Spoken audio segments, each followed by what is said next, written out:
జగన్ రెడ్డి సాధించిన ఆర్థిక విధ్వంసానికి చెంపపెట్టు నీతి ఆయోగ్ నివేదిక అని ఎమ్మెల్సీ పరుచూరి అశోక్ బాబు అన్నారు. ఈ మేరకు ఆయన మీడియాతో మాట్లాడారు. గత ప్రభుత్వం రాష్ట్రాన్ని ఆర్థికంగా దెబ్బతీసిందని, ఇప్పుడిప్పుడే రాష్ట్రం బాగుపడుతోందని అన్నారు. నువ్వు ఏదో జాగ్రత్త పడాలని చెప్తారు, కానీ ఇక్కడ పరిస్థితి కాదు. అసలు అన్ని భాగాలు దెబ్బతిన్నాయి. నువ్వు ఇలా ఉండటమే చాలా కష్టం. నువ్వు అర్జెంటుగా హాస్పిటల్లో అడ్మిట్ చేసుకుని నిన్ను ఐసీయూలో పెడితే తప్ప నువ్వు బతకవే అన్న రిపోర్ట్ ఇస్తే ఆ పేషెంట్ పరిస్థితి ఎలా ఉంటుందో ఇవాళ ఆంధ్రప్రదేశ్ పరిస్థితి కూడా అలాగే ఉంది. ఈ రంగం బాగుంది, ఈ రంగంలో గత ప్రభుత్వం మంచి చేసిందని చెప్పుకునే రంగం ఒక్కటి కూడా లేదు.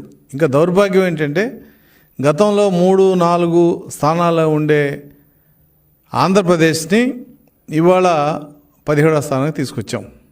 అంటే ఆరోగ్యంగా ఏ బాధలు, ఏ రకమైన రోగాలు లేవన్న వ్యక్తిని నువ్వు వాళ్ళ హాస్పిటల్లో చేరి ఐసీయూలో ఉంటేనే బతుకుతావు లేదా చచ్చిపోతావు అన్న స్థితికి రావడానికి ఆ మనిషి ఎన్ని తప్పులు చేసి ఉంటాడో, ఆరోగ్యాన్ని ఎంత నెగ్లెక్ట్ చేసి ఉంటాడో, ఆ విధంగానే ఈ రాష్ట్రం యొక్క ఆర్థిక పరిస్థితి, అభివృద్ధి గత 5 సంవత్సరాల్లో అంత నష్టపోయింది.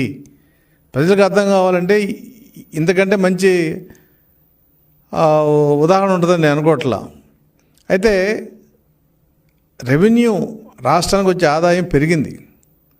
అటు లిక్కర్ కానీ లేదంటే కేంద్ర ప్రభుత్వం నుంచి వచ్చిన నిధులు కానీ అన్నీ పెరిగినాయి. అలాగే అప్పులు కూడా దాదాపు 10 లక్షల రూపాయలు ప్రభుత్వమే, అంటే ప్రభుత్వం యొక్క అకౌంట్లోనే 10 లక్షల రూపాయల అప్పులు గత ప్రభుత్వం చేసింది. ఇంకా ప్రభుత్వ రంగ సంస్థలు, ఎలక్ట్రిసిటీ బోర్డు గురించి అసలు మనం చెప్పవలసిన, ఎలక్ట్రిసిటీ బోర్డు ఇవాళ ఎంత దారుణంగా ఉందనేది ఆ ఎలక్ట్రిసిటీ బోర్డులో ఉన్న అధికారులు తప్ప పబ్లిక్ తెలిసే పరిస్థితి లేదు. అయితే ప్రభుత్వం ఈ అప్పులు ఎందుకు చేసింది, ఈ అప్పుల వల్ల ఈ రాష్ట్రం ఏమన్నా అభివృద్ధి చెందిందా అంటే మనం 0 అని చెప్పుకోవాలి.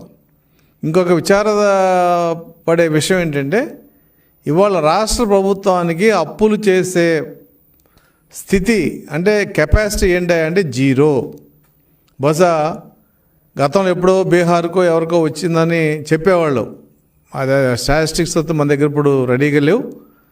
అటువంటి బీహార్ కూడా ఇవాళ ఆంధ్రప్రదేశ్ కంటే ముందుంది. అలాగే చాలా వెనకబడిన రాష్ట్రం అనుకున్న ఒరిస్సా కూడా ఇవాళ నెంబర్ 1లో ఉంది.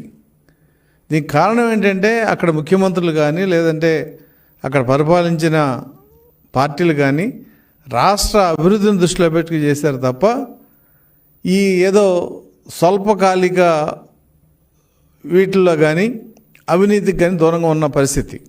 కానీ మన రాష్ట్రం అందుకు భిన్నంగా ఉంది. 2019-24లో ఈ రాష్ట్రంలో జరిగిన అవినీతి భారతదేశంలో ఏ రాష్ట్రంలో జరగలేదు. రెండోది, ఈ రాష్ట్రం చేసిన అప్పులు భారతదేశంలో ఏ రాష్ట్రం కూడా చేయలే. అప్పులంటే నాకు నెలకి 20,000 జీతం వస్తే నేను 5,000 అప్పు చేయొచ్చు. కానీ నాకు 20,000 జీతం వచ్చినప్పుడు 50,000 అప్పు చేస్తే ఆ ఉద్యోగ పరిస్థితి ఎలా ఉంటుందో ఇవాళ రాష్ట్రం పరిస్థితి కూడా అదే.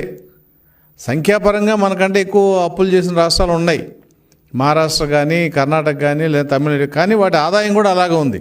₹1,00,000 ఇచ్చినప్పుడు 25,000 అప్పు చేయటానికి, 15,000 ఇచ్చేవాడు 25,000 అప్పు చేయటానికి ఎంత తేడా ఉందో మన రాష్ట్రం పరిస్థితి కూడా అదే. 10 లక్షల రూపాయల అప్పు, సంవత్సరానికి 46,000 కోట్లు మనం తిన్నా తినకపోయినా వడ్డీకి అసలు కలిపి చెప్పాలి, మనం చెల్లించాలి. అంటే 46,000 కోట్లు ఈ సంవత్సరానికి, అంటే 2023-24కి, 24-25కి, 25-26కి వచ్చేపాటికి ఖచ్చితంగా అది కొద్దిగా గొప్ప పెరుగుతుంది. ఎందుకంటే ఇప్పుడు రాష్ట్ర ప్రభుత్వం తప్పనిసరి పరిస్థితుల్లో కొద్దిగా గొప్ప నెలకు 2,000, 3,000, 4,000 అప్పు తెస్తే కానీ రాష్ట్రం నిలబడే పరిస్థితి లేదు. కాబట్టి ఈ అప్పు, గతంలో జగన్ ప్రభుత్వం చేసిన అప్పు అంతా కలిపితే వచ్చే సంవత్సరం అంటే 2025-26 ఆర్థిక సంవత్సరంలో నాకు తెలిసి అసలు వడ్డీ కలిపి సంవత్సరానికి 50,000 కోట్లు ఆంధ్రప్రదేశ్ ప్రభుత్వం ఖచ్చితంగా చెల్లించాలి. ఇవి కాకుండా జీతభత్యాలు, పెన్షన్లు, ప్రభుత్వం ఇచ్చిన ఎన్నికల హామీలు, అంటే ఆర్థిక వ్యవస్థ ఎంత చిన్నాభిన్నమైందంటే అసలు ఇవాళ ఆంధ్రప్రదేశ్ ఈ స్థితిలో ఉండగలుగుతుందా అనేది కూడా ఆర్థిక శాస్త్రవేత్తలు ఆశ్చర్యపోతున్నారు. అంత దారుణంగా రాష్ట్ర ఆర్థిక పరిస్థితిని నష్టపరిచిన వ్యక్తి జగన్మోహన్ రెడ్డి. అప్పులు తెచ్చారు, 10 లక్షల కోట్ల అప్పులు తెచ్చారు. ఏం చేశారంటే ఎక్కడ కనపడతలా. అంటే ప్రజలకి అర్థమయ్యేది చెప్పాలంటే మనకు వ్యవసాయంలో కాలువలు ఉంటాయి, చిన్న చిన్న కాలువలు, పొలాలకు వచ్చే కాలువలు. తగాదాలు కూడా అక్కడే జరుగుతాయి, నా పొలం ముందు తడవాలి, నా పొలం ముందు తడవాలని. కానీ ఈ పొలాలన్నీ కూడా వివిధ రంగాలు అనుకుంటే మనం జగన్ ఏం చేశాయంటే ఆ కాలం గండగొట్టి తన అవినీతి అనే పొలంలోకి మొత్తం నీళ్ళన్నీ కూడా వాడుకున్నాడు. ఆయన ప్రభుత్వం అయిపోయిన తర్వాత, అంటే ఆయన టర్మ్ అయిపోయిన తర్వాత కాలువలు కూడా రావడం ఆగిపోయినాయి.